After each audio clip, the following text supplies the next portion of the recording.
Tuhan, pujian penyembahan sudah dinaikkan Tuhan. Tiba saatnya kami akan sampaikan isi hati-Mu Tuhan. Biar firman ini satu kekuatan bagi kehidupan kami. Firman menjadi satu perenungan bagi kami. Firman menjadi satu introspeksi bagi diri kami. Firman menjadi satu evaluasi bagi diri kami. Bahkan firman menjadi satu teguran bagi kami Tuhan. Berfirmanlah kepada kami pada pagi hari ini Tuhan. Berkatilah hamba-Mu Bapa. Hanya di dalam nama Tuhan Yesus Kristus. Mari sama-sama yang siap dengar firman Tuhan. Dengan mantap kita katakan amin. Salam, silakan duduk kembali. Ada sukacita? Ini kan masih suasana kemerdekaan. Mari kita pergi kemerdekaan 3 kali. 1, 2, 3. Merdeka! Merdeka! Merdeka! Oh haleluya. Puji Tuhan. Secara de jure Indonesia sudah merdeka 79 tahun yang lalu. Bahkan tapi secara de facto Indonesia belum merdeka. Begitu juga saudara. Saya dan saudara sudah dimerdekakan oleh Tuhan Yesus. Di mana dia mau mengosongkan dirinya, mau ambil bagian penderitaan di atas kayu salib, sehingga dia datang menyerahkan hidupnya, yang seharusnya penderitaan itu atau hukuman itu saya dan saudara yang harus terimanya.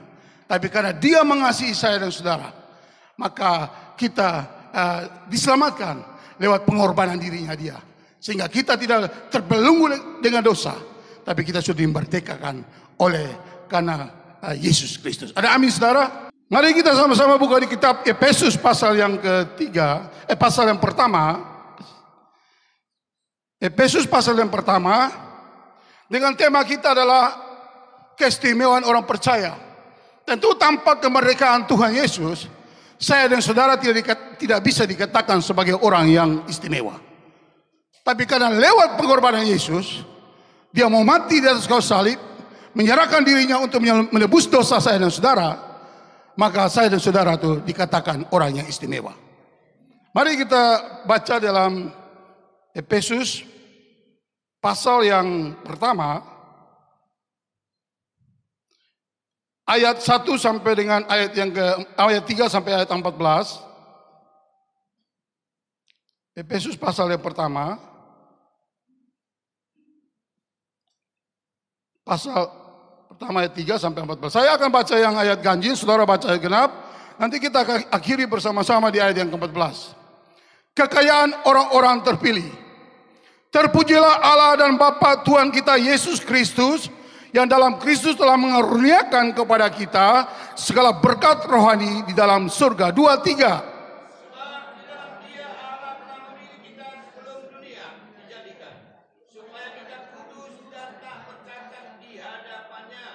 Dalam kasih Ia telah menentukan kita dari semula oleh Yesus Kristus untuk menjadi anak-anaknya sesuai dengan kerelaan kehendaknya. Ayat 6.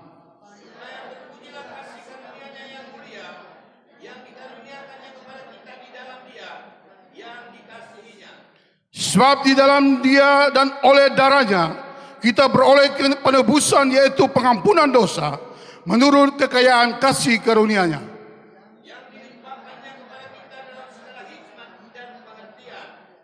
Sebab Ia telah menyatakan rahasia kehendak-Nya kepada kita sesuai dengan rencana kerelaan-Nya, yaitu rencana kerelaan yang dari semula telah ditetapkannya di dalam Kristus sebagai persiapan kegenapan waktu untuk mempersatukan di dalam Kristus sebagai pemala segala sesuatu, baik yang di surga maupun yang di bumi. Aku katakan di dalam Kristus, karena di dalam Dialah kami mendapat bagian yang dijanjikan.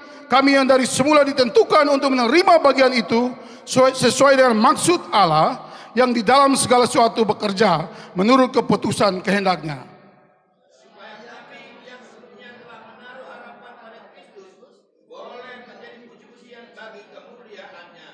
Di dalam Dia kamu juga, karena kamu telah mendengar firman kebenaran, yaitu Injil keselamatan, di dalam Dia kamu juga, ketika kamu percaya, dimateraikan dengan Roh Kudus yang dijanjikannya itu. 2, 3. Dan Roh Kudus itu adalah jaminan bagi kita sampai kita memperoleh seluruhnya, yaitu penebusan yang menjadikan kita milik Allah untuk memuji kemuliaan-Nya.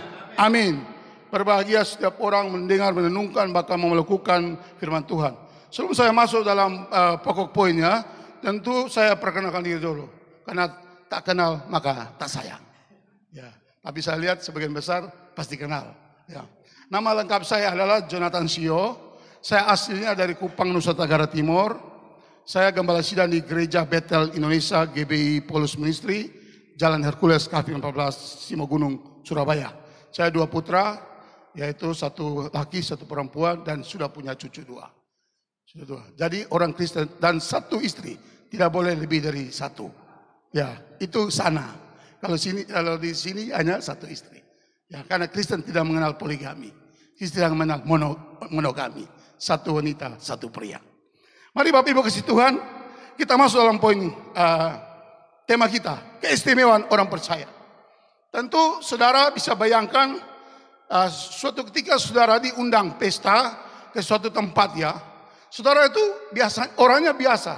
Tapi ketika itu saudara diduduk paling depan, seperti saya datang, saya duduk di paling depan dengan gembala sidang saudara. Itu saya merasa saya istimewa, dihargai, dihormati saudara. Itu sesuatu yang luar biasa. Saya anggap bahwa itu satu kehormatan yang Tuhan berikan kepada saya. Demikian juga saudara. Pasti ketika saudara menghadapi situasi atau saat-saat yang rasanya itu orang menghargai saudara, saudara anggap, wih istimewa banget ya. Aku diberikan spesial ya.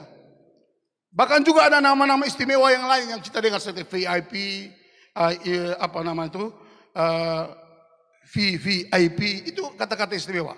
Saya katakan kepada kita semua bahwa bahasa-bahasa istimewa yang ada saat ini kita dengar ataupun untuk kita terima, kita miliki di dunia ini, itu hanya bersifat relatif dan sementara saudara. Tapi berbahagialah saya dan saudara itu diberikan keistimewaan khusus oleh Tuhan yang tidak akan habis dan tetap abadi sampai selama-lamanya. Cukup hanya apa? Kita percaya kepada Yesus. Kita percaya saja kepada Dia, kita sudah menerima namanya satu label, namanya label istimewa. Itu keren banget saudara. Tidak melalui MUI lagi saudara. Jadi tapi label khusus yang dari Tuhan Yesus Dia berikan kepada saya saudara, bahwa kita istimewa. Pertanyaannya saudara, apa keistimewaan orang percaya dalam Kristus? Kita bisa lihat di ayat 36 dikatakan yang pertama, kita adalah umat pilihan Allah. Setuju saudara ya? Saudara dikatakan istimewa, saya dan saudara dikatakan istimewa karena kita adalah umat pilihan Allah. Kita baca di dalam tetap Efesus yang ketiga dan 6 dikatakan begini, supaya kita bisa ada satu keyakinan yang kuat. Terpujilah Allah dari Bapa Tuhan kita Yesus Kristus, yang dalam Kristus telah mengaruniakan kepada kita segala berkat rohani di dalam surga. Sebab di dalam Dia Allah telah memilih kita sebelum dunia dijadikan, supaya kita kudus dan tak bercacat di hadapannya. Jadi poin pertama bahwa kita dikatakan istimewa karena kita adalah umat pilihan Allah. Kita menjadi istimewa karena dipilih sebelum dunia dijadikan karena firman Tuhan. Artinya bahwa kita di dalam kandungan pun Tuhan sudah memilih kita. Oh, saya harus jadi orang Kristen. Saya jadi hamba Tuhan. Padahal saya tidak terpikirkan saya jadi hamba Tuhan. Saya tidak berpikir bahwa saya ini bisa ditabiskan menjadi hamba Tuhan. Kalau dulu saya merantau di Surabaya 35 tahun yang lalu, di Surabaya kita maaf kata berhantam terus. Berhantam saya. Dan saya ini bodyguardnya Cina-Cina waktu itu. Iya, kalau Doli masih ada tuh saya diajak tiap malam saudara. Dan saya orang berani kalau hal-hal seperti itu. Yang penting saya nggak mencuri, tapi untuk berkelahi saya berani. Gitu. Tapi kalau untuk mencuri, apa saya itu bukan tipe saya. Tapi kalau untuk bilang membela teman, itu saya tidak mau menghayati teman saya. Apapun. Jadi Bapak Ibu kasih Tuhan, saya dipilih jadi seorang hamba Tuhan. Saya kaget juga. Sampai teman-teman saya yang merantau sama saya di Surabaya, dia bilang, nama saya kalau belakang dipanggil nama Nathan. Nathan itu kok bisa jadi pendeta ya? Dong kaget semua, bisa jadi hamba Tuhan ya? Ya saya bilang, itu kata kamu. Tapi kata Tuhan bilang tidak, gitu saudara. Jadi kita jangan melihat kesinya orang saudara. Tuhan mau memilih lihat dari hatinya kita saudara. Sampai akhirnya orang kasih gedung itu, berdirikan gedung itu, saya masih bekerja waktu itu. Saya bekerja gaji besar saya. Saya situ pengawas kok, pengawas ranking marketing, ini rangkap ini penjual, penagihan semua. Bahwa saya percaya total kepada saya. Bonus saya tiap tahun besar. Sudah. Zaman dulu sudah 30 juta saya bonus. Tiap 1 tahun. Belum nanti THR dapat 3 kali gaji. Tapi ketika gedung itu jadi, Tuhan bilang, kamu harus tinggalkan, itu bagian kamu, saya lepaskan saudara. Kerjaan saya, sampai bos saya ini saudara kalau bisa lihat orang cukup terkenal Surabaya. Dia salah satu pendiri diskotik PH di Gagal itu. Mereka ada 3 orang konsial. Berarti orang kaya enggak kalau sampai dirikan diskotik itu. Berarti orang ada nama enggak, orang pengaruh enggak, pengaruh saudara. Sampai dia bilang, kamu mau makan apa nanti kalau kamu jadi pendeta, dia bilang gitu. Saya bilang, ya ini sudah waktunya bos. Saya sudah berbakti dengan bos selama 26 tahun. Sampai saya pamit, dia menangis. Tidak ada bos yang pamit menangis. Kenapa? Bos lain mau pamit, dia tidak menangis. Dia pikir pasangonya, saudara. Tapi saya dikasih pasango sama dia. Saya pamit, dikasih pasango. Lumayan, zaman dulu 150 juta lumayan, saudara. Pasango. Karena saya dikasih, saya bekerja di dia cukup bagus. Tidak pernah saya mengkhianati dia. Makanya dia sempat tetesan air mata pada waktu itu. Kamu baik. Nanti sewaktu-waktu kamu perlu saya cari. Saya bilang ya, saya punya Tuhan Yesus. Pasti Tuhan yang saja. Jadi kita dipilih saudara. Kita bukan dalam 1 Petrus 2 ayat 9. Jadi Tuhan memilih kita itu dia tidak melihat latar belakang kita. Kata pilih itu diambil oleh bahasa asli Yunani namanya elexogomai. Atau dia memilih dengan satu pemikiran yang begitu bagus. Dengan satu pertimbangan yang khusus. Dia memilih saya dan saudara. Bukan dia asal memilih saudara. Dia tahu siapakah kita. Dia tidak melihat latar belakang kita. Dia melihat ini kehidupan kita. Kadang kita serong sini, serong sana. Bengkok sini, bengkok sana. Apalagi itu. Apa namanya itu? Kita selalu bertentangan dengan Tuhan. Tapi Tuhan tidak melihat itu, saudara. Latar belakang kita itu mungkin kita orang nggak benar. Tapi Tuhan tidak melihat. Mari kita buka di dalam 1 Petrus 2 ayat 9. 1 Petrus 2 ayat 9. Ini biasa Pak Pendeta Pratama Maron disampaikan. Ada CD ya? Coba Pak Maron dapat bantu Pak.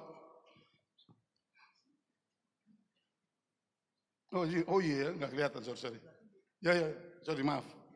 Tetapi kamulah bangsa yang terpilih, imamat yang rajani, bangsa yang kudus, umat kepunyaan Allah sendiri, supaya kamu memberitakan perbuatan-perbuatan yang besar dari Dia yang telah memanggil kamu keluar dari kegelapan kepada terangnya yang ajaib.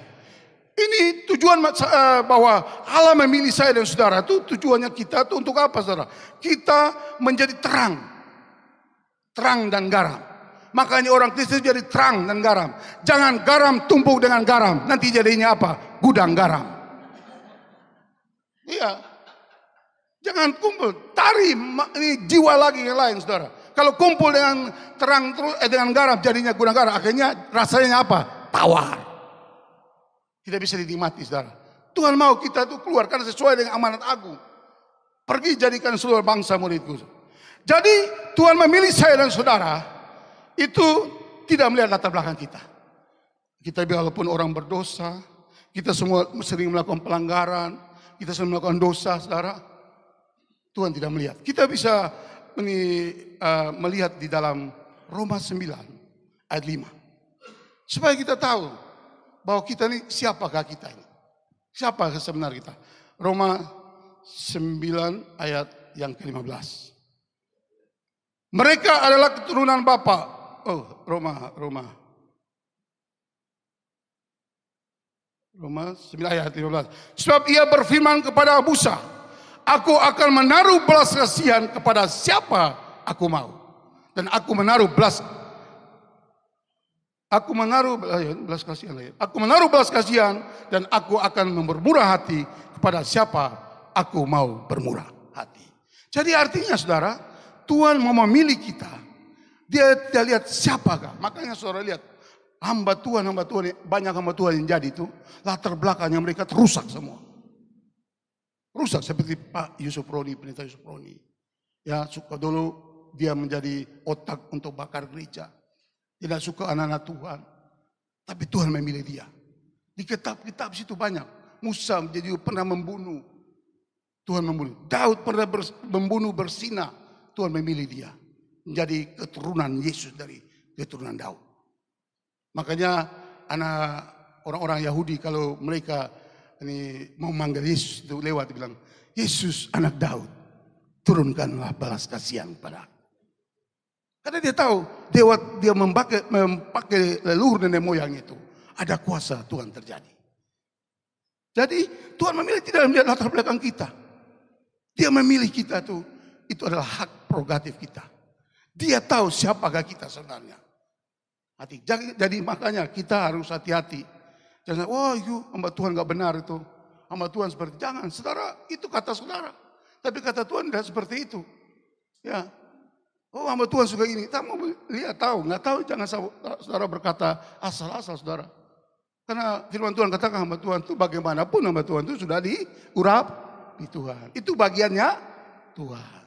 Kita doakan saja kalau ke Tuhan itu. Doakan saja, jangan kita hakimi dia. Karena Tuhan memilih kita tuh, saudara dan saya itu jadi orang percaya, bukan kebetulan. Tapi sudah lewat pertimbangan khusus yang Tuhan milih kita. Pertanyaannya, apa tujuan Allah memilih saya dan saudara? Yang pertama kita mengalami namanya justification. Justification adalah pembenaran. Pembenaran dari kata dasar adalah benar. Artinya memberikan kita pengampunan dosa dan merubah status menjadi benar dan tidak bersalah di hadapan Tuhan melalui iman kepada Tuhan Yesus Kristus. Jadi kita namanya justification. Ada pembenaran. Dibenarkan oleh Tuhan. Makanya di dalam Filipi 3 ayat 9 saudara, kita bisa melihat. Ini satu ungkapan dari Rasul Paulus. 3:9. Dan berada di dalam dia bukan dengan kebenaranku sendiri karena mentaati hukum Taurat, melainkan dengan kebenaran karena kepercayaan kepada Kristus, yaitu kebenaran yang Allah anugerahkan berdasarkan kepercayaan. Jadi Rasul Paulus juga katakan bahwa dia rusak juga, dia jadi pembunuh pada waktu itu, musuhnya orang Kristen pada waktu itu. Tapi dia bilang, dia tidak benar oleh karena hukum Taurat yang dialami. Siapa yang gak kenal ini Rasul Paulus? Dia adalah orang yang paling pintar, saudara. Sudah pintar, sudah pengaruh, punya otoritas, saudara. Dia penulis hebat, bahkan dia memberitakan kebenaran firman di Asia Kecil dengan 13 kitab yang ia tuliskan. Artinya tanpa dia itu tidak mungkin. Kalau dia tidak pintar, tidak mungkin. Dia tidak diorapi Tuhan, tidak mungkin, saudara. Dia diorapi sama Tuhan, begitu luar biasa. Makanya dia menilai. Bahwa kalau kita baca lanjut dari ayat atas, coba kita bisa tahu supaya saudara bisa tahu. Coba baca dari ayat yang ke-7 atas ya, naik ke atas lagi. Tetap satu ayat lagi coba ya. Oke. Karena kita orang-orang bersunat yang lompat 5 aja kepanjangan tuh. Disunat hari ke-8 dari bangsa Israel, dari suku Benyamin orang Ibrani asli, tentang pendirian terhadap hukum Taurat atau hukum Farisi ayat 6. Tentang kegiatan aku, pengenaian jemaat, tentang terus ayat yang ke-7. Tetapi apa yang dahulu merupakan keuntungan bagiku, sekarang kuanggap rugi karena Kristus. Dia dulu tuh untung, saudara. Untungnya apa? Dia punya uang banyak. Punya pengaruh, nama besar dia. Dia dihargai, dihormati oleh seluruh bangsa Yahudi pada waktu itu. Dan dia sangat ditakuti oleh orang-orang pada waktu itu. Tapi ketika dia mengenal akan Kristus, dia bilang rugi apa yang dia dapat. Bahkan paling parah lagi dikatakan, sampah semua yang dia peroleh. Artinya secara lahiriah dia peroleh pada waktu itu. Tapi bila dibilang sampah, tidak ada arti, ada gunanya. Kenapa? Karena kebenaran yang tadi kita lihat di ayat 9 itu bahwa kebenaran yang hakiki, kebenaran sungguh-sungguh adalah Kristus. Dia tahu bahwa dia tidak bisa benar. Karena kebenaran ketika kita masih hidup, kita tidak bisa melaksanakan namanya kebenaran itu. Apalagi kekudusan, saudara. Yang bisa kita menikmati kekudusan atau kebenaran itu ketika kita sudah meninggal. Jadi saya dan saudara benar itu oleh karena Kristus. Makanya saudara, saya katakan bahwa firman Tuhan katakan bahwa kasih karunia atau grace, keselamatan itu tidak bisa dianulir oleh perbuatan baik kita. Kasih karunia atau keselamatan itu tidak bisa didiskualifikasi oleh karena perbuatan baik kita. Kenapa saudara? Karena keselamatan itu hanya cukup kita percaya kepada Yesus. Percaya. Ya, Rasul Paulus sudah jelaskan, katakan. Hukum Taurat pun dia sudah lakukan. Dia tidak bisa melakukan semua juga. Sempat membunuh pada waktu itu. Tapi dia bilang itu tidak sempurna bagi saya. Tidak sempurna. Kesempurnaan itu ada di dalam Kristus Yesus Tuhan. Dia yang benarkan saya dan saudara. Dia yang melayakkan saya dan saudara. Ya. Bukan karena kita yang benarkan diri oleh karena Kristus. Tapi Kristuslah yang benar oleh karena baru kita dibenarkan. Setuju ya saudara ya? Ya, tanpa itu tidak bisa. Makanya saudara jangan sampai menghakimi orang itu yang tidak bahwa itu tidak benar. Tidak. Kita semua sudah dibenarkan oleh Tuhan.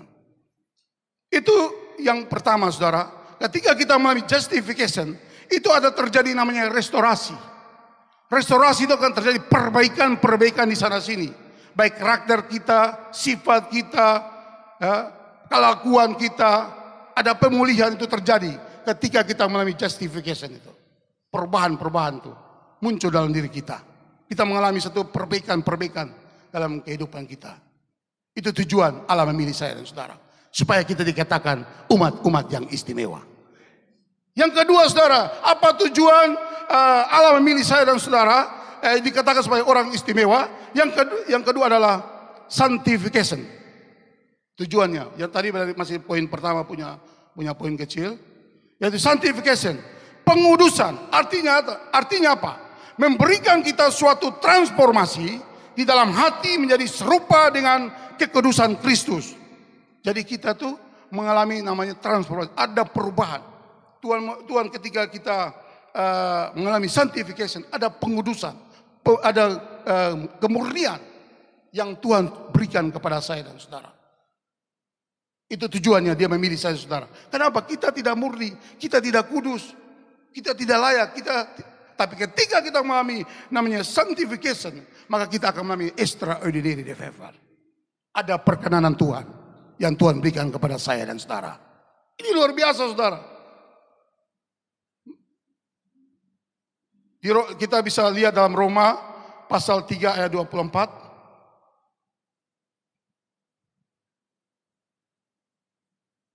Dan oleh kasih karunia telah membenarkan dengan cuma-cuma karena penebusan dalam Kristus Yesus.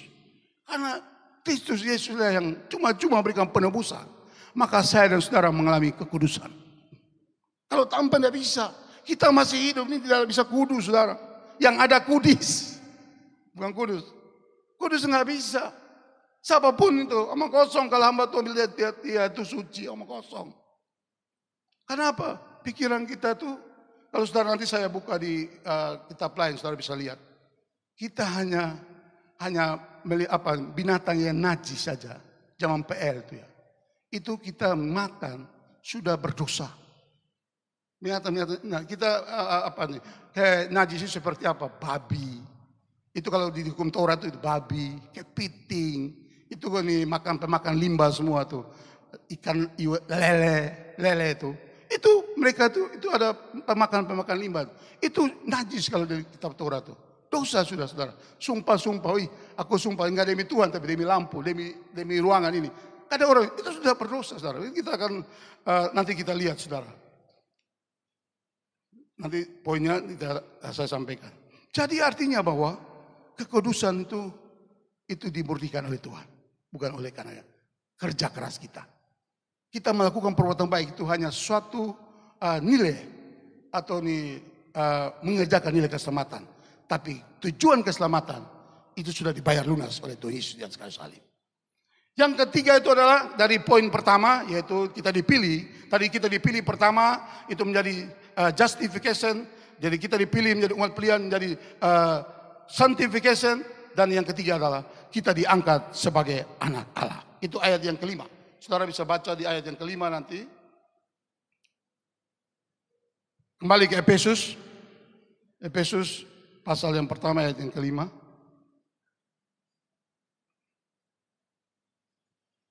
Dalam kasih ia telah menentukan kita dari semula oleh Yesus Kristus untuk menjadi anak-anaknya sesuai dengan kerelaan kehendaknya. Jadi kita ini diangkat sebagai anak, saudara. Tentu kalau sudah diangkat sebagai anak, saudara, artinya bahwa kita ini hak penuh untuk kita kepada Bapa itu sudah ada, saudara. Karena sudah jadi anak, saudara. Jadi ketika kita sudah jadi anak, apapun persoalan saudara dan saya yang kita hadapi hari-hari dalam hidup ini, datanglah kepada Bapa kita. Makanya kemarin saya sempat buat satu ilustrasi di doa penguburan ya. Ada seorang bapak namanya, seorang akrobat terkenal, mungkin banyak tahu, Charles Brodin. Ketika dia melintasi air terjun Niagara, itu dia berjalan sendiri dengan santai, saudara. Bolak-balik aman. Sampai penonton berikan aplaus. Wow, hebat Charles, kau hebat sekali ya. Hebat. Bolak-balik sampai berdiri berikan satu penghormatan kepada dia, saudara. Tapi ketika itu dia tawar, dia tantang semua penonton. Hai saudara-saudara, hadirin yang hadir pada saat ini. Saya mau jalan di atas tali dengan seorang anak. Kira-kira kalau saudara punya anak, bisa saya bawa untuk jalan di atas tali ini? Semua yang bawa anak itu diam, saudara. Loh, aku kayak anakku nggak mati kalau jatuh. Air terjun Niagara, saudara, terkenal air terjun itu keras sekali, dunia dia nomor 1. 3 kali. Halo, bagaimana? Saudara bisa ada yang punya anak? Saya akan bawa. Saya kasih hadiah besar bagi anak itu. Tapi tidak ada pun yang jawab. Yang ketiga kali dia teriak, siapalah ini yang terakhir? Siapa yang mau berjalan bersama dengan saya di seutas tali ini? Ada seorang anak dia seperti ini. Saya mau. Langsung anak dihampiri, digendong. Di jalan, mereka jalan di atas seutas tali. Jalan bolak-balik, saudara. Penonton beri aplaus, tapi takut juga ya. Kalau jatuh dari anak ini gimana? Pasti mati. Tapi dia jalan sampai pada titik terakhir, saudara. Baru orang don't tahu. Ternyata anak tadi mau berjalan dengan Charles Brown itu adalah anak kandungnya sendiri. Artinya bahwa kita pun juga ketika kita mengenal Bapa kita, dia adalah Bapa yang baik. Kalau dia sudah menembus saya dan saudara dari di atas kayu salib, dia sudah mengambil bagian penderitaan, dia mau mati untuk saya dan saudara. Artinya bahwa hari ini pun saudara punya persoalan, masalah apa yang saudara hadapi, datanglah kepada Yesus, karena dia Bapa yang baik, yang sanggup memberikan jawaban doa bagi saya dan saudara. Minta aja apa yang saudara minta. Dia Bapa yang baik. Kalau Charles Brody dia seorang bapak biasa, dia bisa menjaga anaknya dengan selamat. Apalagi saya dan saudara yang sudah dipilih khusus dengan satu pertimbangan khusus, pasti dia lebih menjaga saya dan saudara. Tapi apakah saudara mau memanggil Bapak apa tidak? Apa saudara mau panggil dia apa tidak? Kalau saudara tidak mau panggil, ya nggak bisa. Saudara tidak bangun hubungan dengan Tuhan, bagaimana? Jawaban doa saudara bisa dikabulkan Tuhan. Ada hubungan intimasi dengan Tuhan. Kedekatan, kemesraan dengan Tuhan. Itu bangun Tuhan. Tidak hanya day by day, hari demi hari. Tidak hanya every day, setiap hari. Tapi every time, setiap waktu. Itu ada hubungan dengan Tuhan. Terbangun yang baik. Maka ketika saudara panggil Bapa, dia akan selalu menjawab kita. Itu poin yang pertama dari 3 poin kecil. Kita masuk ke poin yang kedua. Apa keistimewaan orang percaya? Yang kedua adalah kita adalah umat tebusan. Kita akan lihat di dalam 7-12. Ayat 7-12.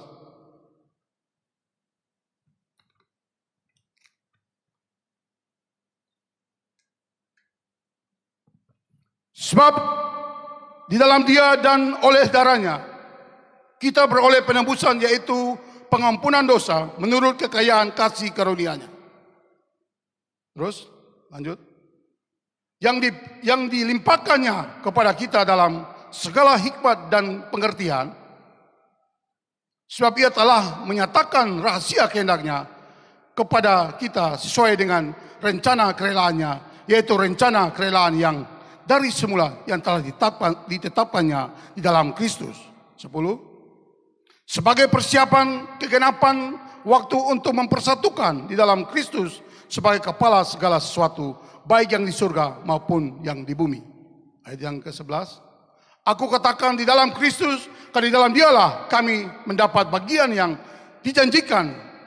Kami yang dari semula ditentukan untuk menerima bagian sesuai dengan maksud Allah yang di dalam segala sesuatu bekerja menurut keputusan kehendaknya. Ayat yang ke-12. Supaya kami yang sebelumnya telah menaruh harapan pada Kristus boleh menjadi puji-pujian bagi kemuliaannya. Jadi poin kedua adalah kita adalah umat tebusan. Penebusan menurut perjanjian lama, saudara, itu dipersembahkan darah anak domba, yaitu di mana darah anak domba itu diserahkan kepada imam besar. Nah, imam dulu itu harus imam khusus. Di persiapan dikasih ke imam besar untuk memilih apa layakkah domba ini untuk dipersembahkan. Jadi tidak langsung bawa, saudara. Masih diseleksi sama imam besar itu. Ya, oh ini adalah kakinya ada pincang sedikit. Oh telinganya ada menceng sedikit. Itu nggak bisa, nggak layak, saudara. Nggak layak, saudara. Jadi harus yang terbaik, saudara. Bahkan kalau orang kaya, kalau orang miskin pun harus persembahkan, yaitu burung tekukur. Harus bawa 2 ekor burung tekukur, yang satu dibakar, yang satu untuk dipersembahkan. Jadi itu ribet, saudara. Ribet banget zaman PL. Kalau saudara mengikut PL, ribet banget, saudara. Mari kita, supaya kita bisa tahu, saudara. Bisa tahu bahwa kita ditebus ini dengan begitu mahal. Kita buka dalam Imamat 5 ayat 7. Imamat 5 ayat 7.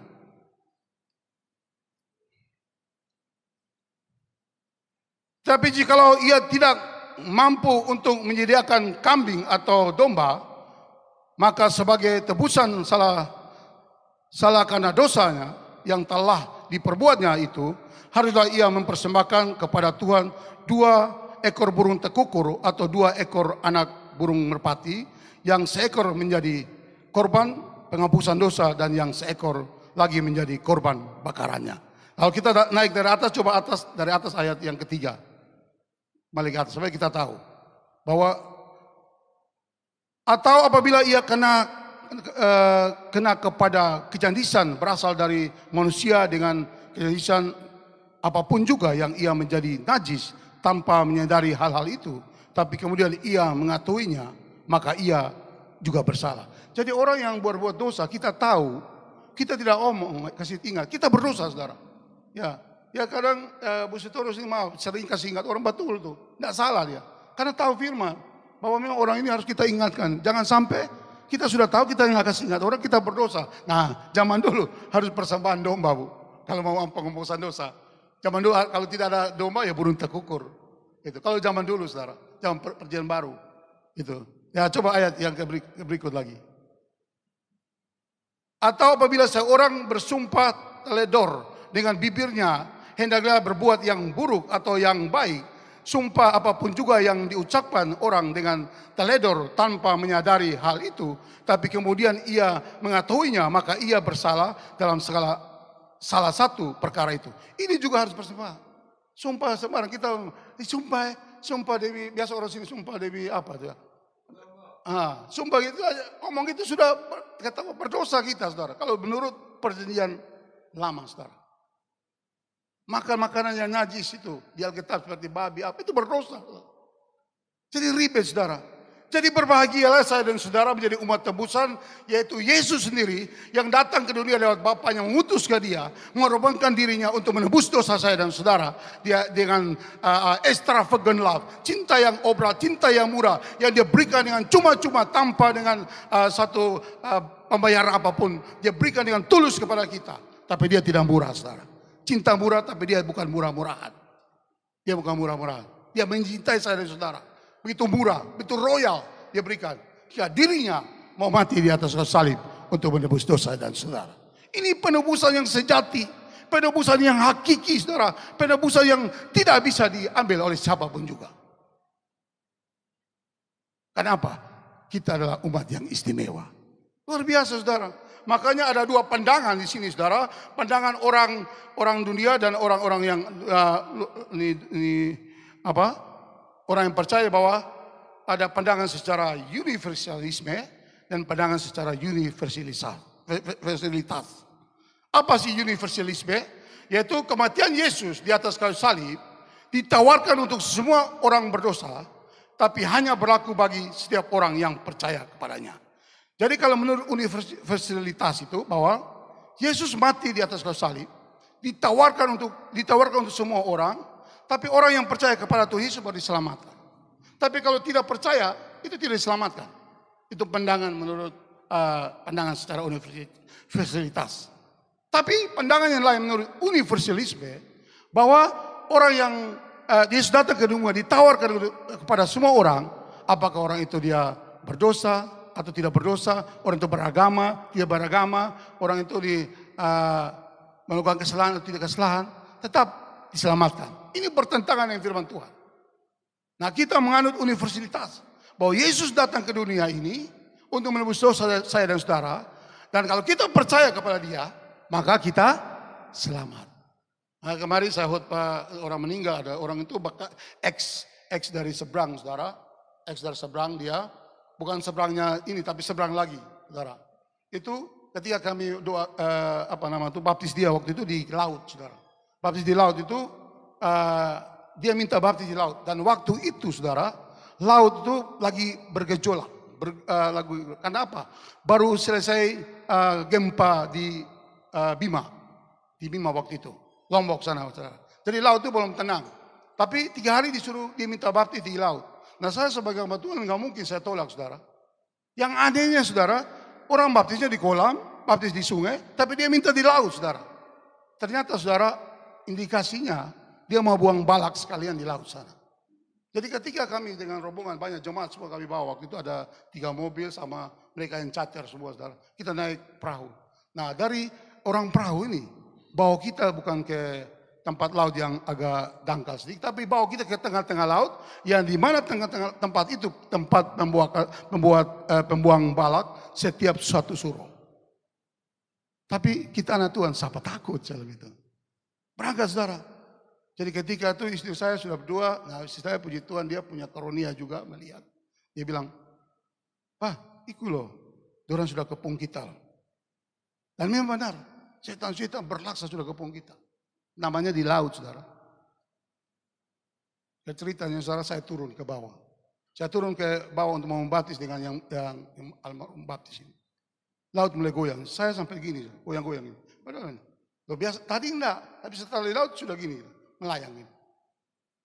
Saya baptis. Kami doa habis, kami baptis. Setelah selesai baptis. Nah, ceritanya kemarin Rabu tanggal berapa dia meninggal. Ya, kami makamkan di Sentong sana. Di Sentong kami makamkan dia di sana. Kebetulan saudara-saudaranya belum mengenal Kristus. Saya sampaikan. Saya bilang, apa guna engkau punya harta segala-galanya, tapi kamu kehilangan nyawa. Tapi berbahagialah kamu kehilangan nyawa di dalam Kristus, maka kamu akan menerima keselamatan itu. Mereka sampai mendelik gini. Iya ya. Yang jadi keselamatan Yesus. Jadi saudara kalau bersaksi jangan mengkristenkan orang. Katakan bahwa Yesuslah, dialah yang pegang surga, saudara. Dan itu sudah diakui oleh siapapun, agama-agama lain. Ya, jadi mari Bapak Ibu kasih Tuhan. Kita sebagai orang yang sudah ditebus oleh Tuhan Yesus Kristus. Dalam Roma pasal yang ke-8 ayat 1 juga ada penegasan di situ. Rasul Paulus menegaskan di situ. Roma 8 ayat 1. Demikianlah sekarang, hendaklah tidak ada penghukuman bagi mereka yang ada di dalam Kristus Yesus. Ini kita harus amin, saudara. Cukup percaya saja. Kita sudah di dalam Kristus, percaya Yesus, kita selamat. Oh, pertanyaan, kok enak? Kau dosa sini, dosa sana, serong sini, serong sana, bengkok sini, bengkok sana, kau selamat. Ya itu menurut kamu. Tapi Yesus jamin kok. Ya kalau kalian meragukan ini firman ini ya boleh Komplain saudara. Artinya bahwa kita sudah tahu ini kita mawas diri, hati-hati ya. Melakukan perbuatan baik itu hanya nilai-nilai keselamatan. Tapi tujuannya bahwa hakiki itu percaya. Karena banyak orang belum percaya Yesus. Nah kita ini sudah bagian dari orang yang percaya Yesus. Pertahan gitu. Perbuatan baik tetap kita lakukan. Itu. Bukan kita sudah tahu kita lakukan terabas itu salah. Tapi artinya bahwa kita harus lihat konteksnya. Konteks kita hari ini bahwa kita percaya Yesus selamat. Tuh. Untuk mengerjakan perbuatan baik ini dalam hidup kita itu adalah nilai untuk mendapat mahkota. Tapi untuk menyelamatkan kita dari api neraka itu hanya apa? Percaya Yesus. Itu jangan itu, percaya Yesus. Itu Tuhan yang bilang saudara. Bukan saya yang bilang, firman Tuhan yang bilang. Saudara. Itu poin yang kedua saudara. Kita akan masuk poin yang ketiga. Kalau yang pertama tadi bahwa kita adalah orang yang istimewa, adalah umat pilihan Allah. Yaitu lewat tujuannya apa? Untuk kita mengalami justification. Kemudian kita mengalami sanctification.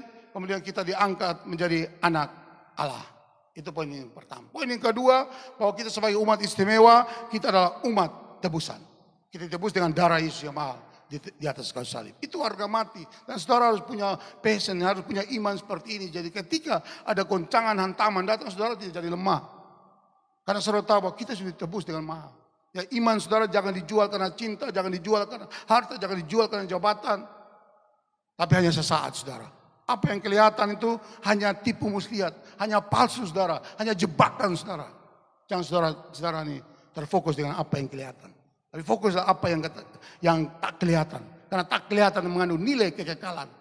Yang harus saya dan saudara akan terima kelak nanti. Ini yang kita kejar saudara. Jangan kita hanya lihat, oh itu ya orang sukses, oh uang banyak. Kita tahu, jangan kita terfokus dengan itu. Tapi fokus kita bahwa kita tetap melayani Tuhan. Tetap kita beribadah kepada Tuhan.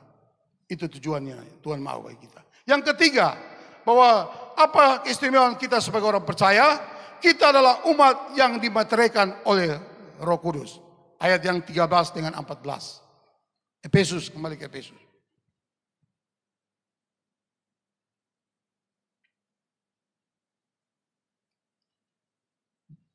Di dalam Dia, kamu juga karena kamu telah mendengar firman kebenaran, yaitu Injil, keselamatanmu. Di dalam Dia, kamu juga ketika kamu percaya dimateraikan dengan Roh Kudus, yang dijanjikannya itu. Ayat yang 14. Dan Roh Kudus itu adalah jaminan bagian kita sampai kita memperoleh seluruhnya, yaitu penebusan yang menjadikan kita milik Allah untuk memuji kemuliaan-Nya.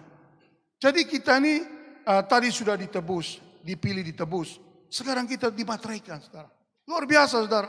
Saudara mau, saya kemarin dapat dana hibah ini dari Pemprov Jawa Timur saudara, itu saya harus menandatangani itu akte perjanjiannya itu pakai materai. 10.000 saya siap, ada 8 materainya.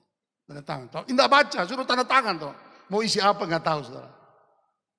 Nah, karena kita tanda tangan di Islamic Center sini saudara, jadi yang hadir ada 500 lebih dari Muslim, dari mana punya Hindu, Buddha semua, Kristen, jadi ada gabung semua dari seluruh Jawa Timur.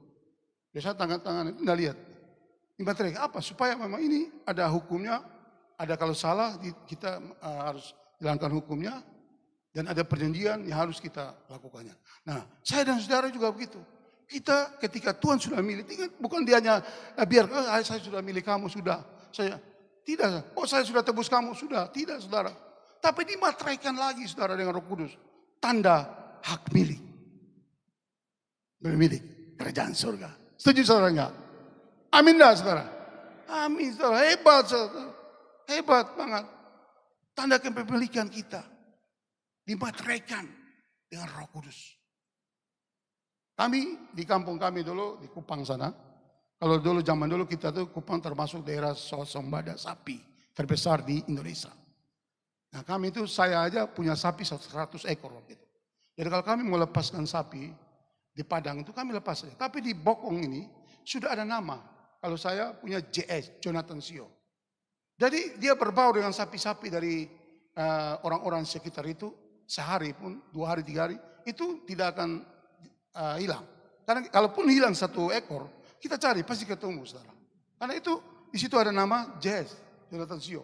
Jadi tidak bisa di apa. Kalaupun ada yang curi, dulu kan masih hukum-hukum adat masih banyak. Mati, dia makan, tidak lama mati orangnya itu. Perut kembung mati. Zaman dulu seperti itu. Jadi kami biarkan sapi, nanti sore jam 4 kita kembalikan ke kandang. Kenapa? Ada di bokongnya dikasih cap, tanda kepemilikan. Nah saya dan saudara juga dikasih cap, saudara. Amin enggak? Setuju enggak, saudara? Saudara dikasih cap enggak? Halo? Cap itu, ya cap apa? Materai Roh Kudus itu. Jadi saudara ditandai bahwa inilah milik Tuhan Yesus. Saudara mau milik Tuhan Yesus tidak? Kita adalah pemilik Tuhan Yesus, Roh Kudus. Ini yang nilainya yang harus kita benar-benar miliki dalam hidup kita. Dimateraikan dengan Roh Kudus. Tanda kepemilikan bahwa kita adalah hak waris kerajaan surga. Diberikan cap, saudara, supaya kita tuh tahu diri bahwa kita ini pemilik Tuhan Yesus. Jadi mari Bapak Ibu kasih Tuhan dengan 3 poin tadi yang kita alami, saudara, yang kita sudah dengar firman Tuhan. Apa yang harus kita lakukan selama kita masih hidup ini? Kesempatan yang ada ini kita harus apa yang harus kita perbuat? Kesempatan yang ada ini. Pertama, saudara, kita harus bertobat. Ketiga nih, pertobatan penting. Kedua, kita harus melakukan yang baik. Dan yang ketiga, kita harus melayani. Dan kita melayani itu ada 3M juga. Ya, kalau orang Jawa dulu kalau kita mau menikahkan orang itu istri itu harus memiliki 3M. Kira-kira siapa yang tahu? Mana, maca, masa. Ini harus orang 3 harus tahu. Kalau kamu cantik bagaimana nggak bisa masak, ditinggal suami. Oh, namanya dandang tok, nggak bisa masak. Mana lo bisa masak, bisa pilih. Itu dia. Kamu hanya nih apa nih, nggak bisa mana, kawin bertahun-tahun nggak pernah bisa melahirkan. Itu pengaruh, saudara, untuk sebuah rumah tangga. Kalau orang takut Tuhan ya enggak, tapi orang yang nggak takut Tuhan dia, waduh, apalagi seberang punya harus bisa 4 kok, baru 1 masih sisa 3. Kalau seberang sana. Nah kita hanya cukup 1, tapi sembunyi-sembunyi banyak di belakang. Artinya saudara, bahwa 3M yang kita miliki untuk melayani Tuhan. 1, kita harus punya motif. Motif melayani itu harus motif melayani yang benar. Motif melayani itu jangan ada kepentingan. Jangan ada duit baru melayani. Ya, tapi motif itu harus motif yang tulus melayani. Itu tujuan kita membalas kebaikan Tuhan. Yang kedua, kita harus punya mutu.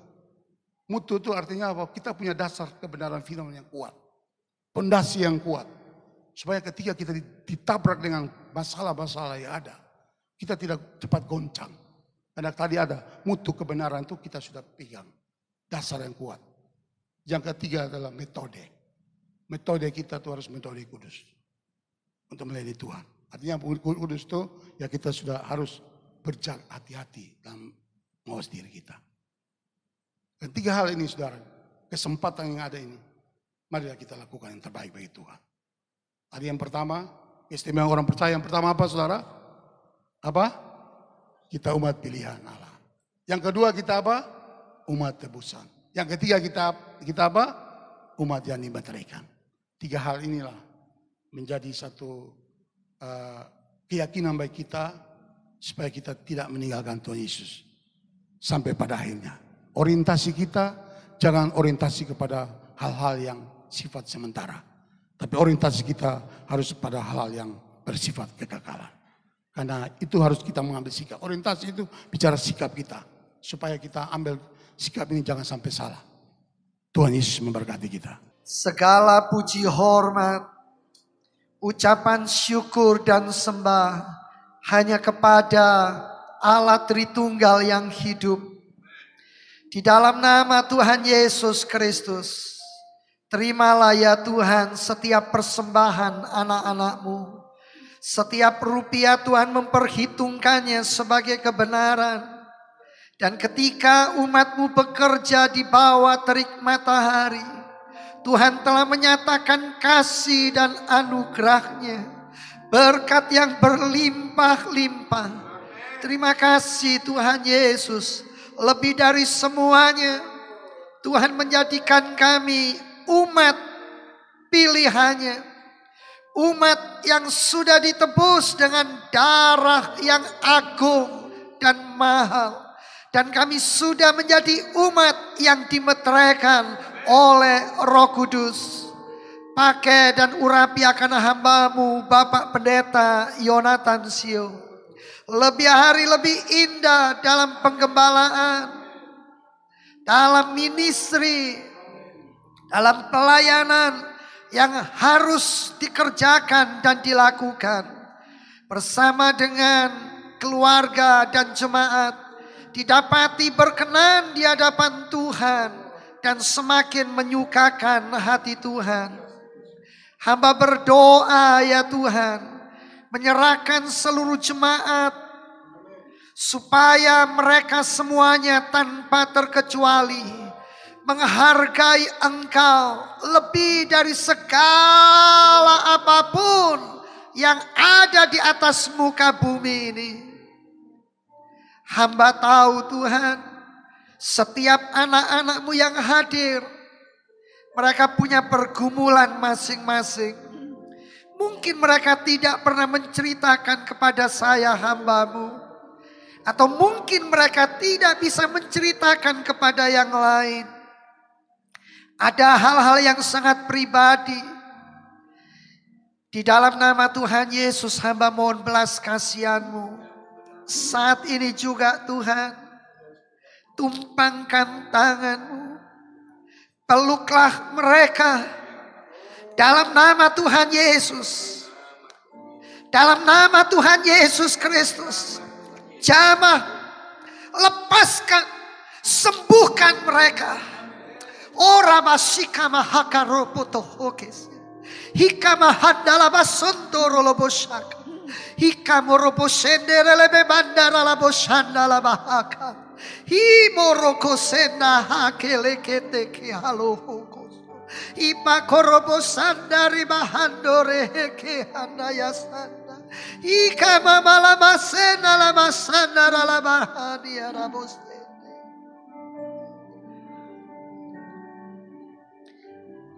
Biarlah belas kasihan-Mu ya Tuhan mengalir dan menjangkau mereka semuanya. Kami boleh semakin diperkuat dan diperteguh di dalam Tuhan. Hamba juga berdoa yang sedang di dalam pergumulan, sakit penyakit, kelemahan-kelemahan tubuh, ikatan-ikatan, masalah keluarga, masalah pribadi, pekerjaan, dan keuangan. Di dalam nama Tuhan Yesus Kristus. Di dalam keselamatan, include ada pertolongan Tuhan dan jalan keluar dari Tuhan. Dengan segenap hati kami juga berdoa, mendoakan saudara-saudara kami yang tidak bisa hadir. Yang karena satu dan lain hal, dimanapun mereka berada, tangan kasih Tuhan menjangkau mereka. Memberkati semua partner-partner pelayanan. Memberkati dengan hati yang mau semakin mengenal dan percaya kepada Tuhan. Bapa terima kasih. Kami menyatukan hati memberkati Indonesia. Indonesia milik Tuhan Yesus. Kami memberkati Bapak Presiden dan wakilnya. Juga Bapak Presiden dan wakil yang terpilih. Yang sedang mempersiapkan program kerja untuk Indonesia yang baru. Kami percaya Tuhan, hikmat Tuhan menyertai memimpin beliau semuanya. Kami mendoakan TNI dan Polri. Kami mendoakan juga Tuhan untuk semua petinggi pejabat di negara Kesatuan Republik Indonesia ini, supaya kepada beliau semua diberikan hati yang takut akan Tuhan, hati yang mengasihi Tuhan, dan hati yang menyembah kepada Tuhan. Terima kasih Bapa di sorga. Kami akan meninggalkan gereja ini untuk sementara waktu. Tuhan sudah berbicara banyak lewat puji-pujian. Tuhan berbicara banyak lewat firman-Nya. Kami sungguh mengucap syukur ketika kami boleh mengingat kembali siapakah kami. Tuhan jadikan kami istimewa. Kami istimewa di hadapan Tuhan. Kami juga akan menjadi istimewa di hadapan manusia. Karena Tuhan yang mengangkat kami. Sidang jemaat yang dikasihi Tuhan, angkatlah kedua belah tanganmu. Sekarang arahkan pandanganmu kepada sorga. Sebelum pulang, angkatlah kedua belah tanganmu dan sekarang terimalah berkat dari Allah Bapa.